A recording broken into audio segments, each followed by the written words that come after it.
questions you should ask a property management company that you are interviewing. So I'm Jenni McKenna and I own a property management company here in Southern Nevada, and I think that there are a few very important questions you should ask any property management company that you are interviewing. The first one is, how do you vet an applicant? So what is their screening process? Because a great resident is so easy. So let's not risk putting a scary tenant into your rental. So how do they do that? I mean, there's no perfect, equation for that, but there are definitely some things that you can put in place as a property manager that would help. Number one, do you always find out what their income is? And not just because they put it on a piece of paper on their application. Verify that they are employed, that who they say they're employed with is a legitimate company. You want to make sure that you do the full credit and background screening. You want to make sure that they didn't get this falsified everything off of the dark web. That has been happening a lot. So you have to do the work up front. So when you're interviewing a property management company, make sure that you're getting those answers, that they're very diligent about doing all of the work up front, because if you don't, you're going to be paying for it with headaches later on. Also ask them, how fast is their approval process? So if I am an applicant, how quickly will I know if I'm approved for that rental? Now,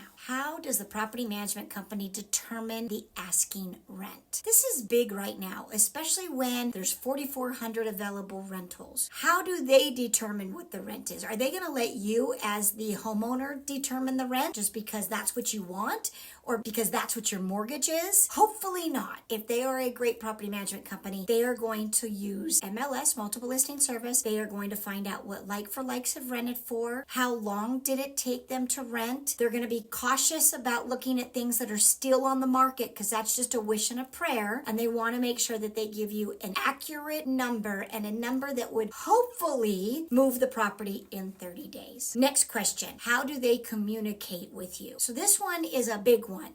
You want to speak, or at least I would think, you would want to speak with a real live person. Right now, there's a lot of AI, there's a lot of call centers, but I think when you're dealing with a 500,000 plus investment, you should be able to speak with a live person. Now, there can be different people on a team, and that's fine, but I think you want that live person, so ask them. Also, if you want to be text over email, make sure that they'll be able to accommodate that. Next question, how do they handle maintenance repairs? Do they have an in-house vendor? If they do, ask some questions about that, because think about it. It's kind of a conflict of interest. If the property management company wants to make a little extra money, let's say in the month of December, maybe they will determine that a lot of water heaters need to be exchanged out, or garbage disposals, or something along those lines. So in my opinion, I don't really think a property management company should also have an in-house vendor. I think the better situation would be is they have vetted vendors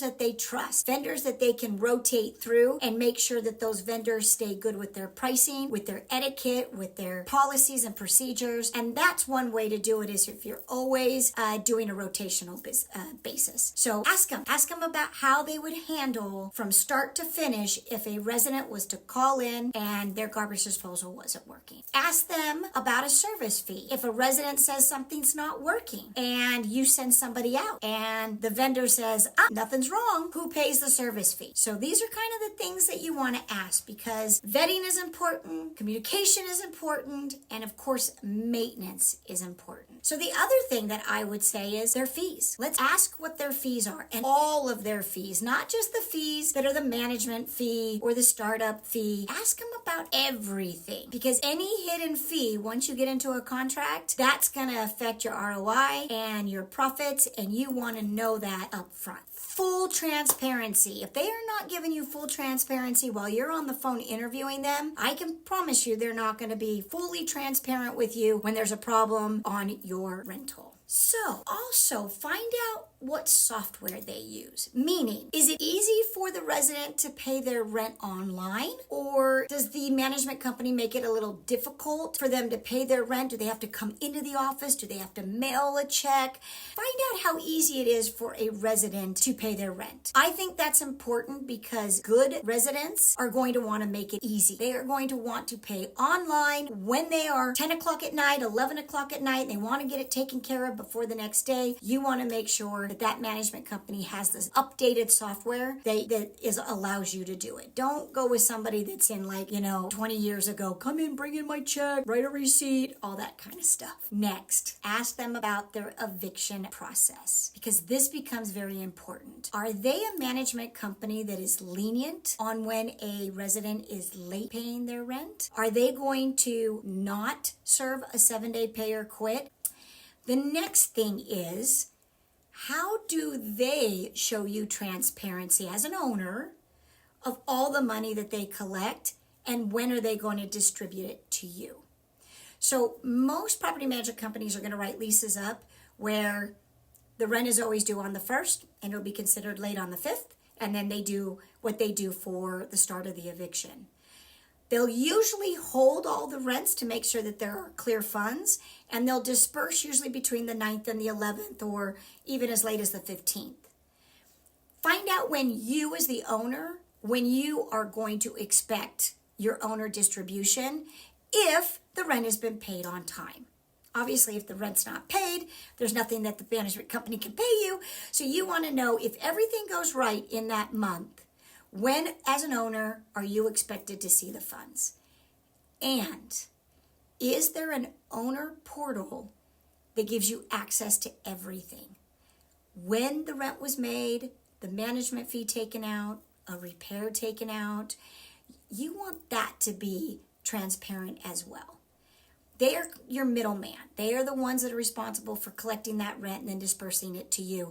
And there should be an owner portal that you can go to at any time and see exactly what is transpired. Not only for that month, but for the entire time that you have been a client with them. So those are your big ticket questions to ask. And then, of course, if there's anything that's kind of your hot button, you're going to want to ask that as well.